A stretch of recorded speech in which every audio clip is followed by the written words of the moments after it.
uNkulunkulu akakulonde ubusise uphile uphushe uphumelele igama nguPastor wena ngithiwa uMfrike obeleni kufanele ngicela kwena ukuthi inamba isenze kuphela ngoba ungumlandeli wechannel. So ngo-9 ekuseni ka-5 ntambama kuphela uyafona ku-WhatsApp, fona from Monday to Friday kuphela. Sunday ngisesontweni asibeke la uJC Mhlongo chazana ukuyiphupha ifika lesitha sakho oyifile ngathi bizu-3 funa ukuzosipheka endlini yami nganqaba.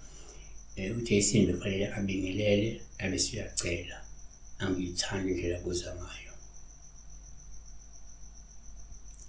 So uJC ubona umuntu oyisitha sakhe eza endlini nenkukhu eyifile, wanqaba ukuthi engene nazo.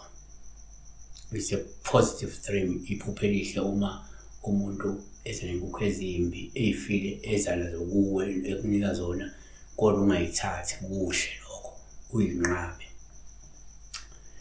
Inkukhu efile iwuphawu olubi umuntu umekunikeza yona, isho ibhadi, isho ithunzi, njalo njalo.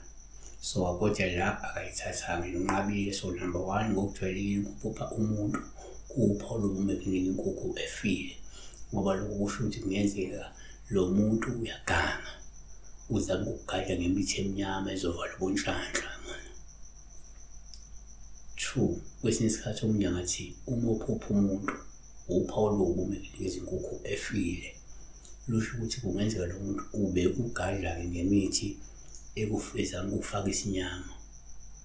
3, kuyenzeka uma uphupha umuntu kuba uphawu oluhle uma ekunika inkukhu efile kodwa uyinqabe ungayithathi, ngoba lusho ukuthi kungenzeka uyakhonjiswa ukuthi uyinqobile le mizamo yalo muntu yokukuthakatha, nokufaka isinyama noma yokufaka ibhadi noma ukufaka isichitho.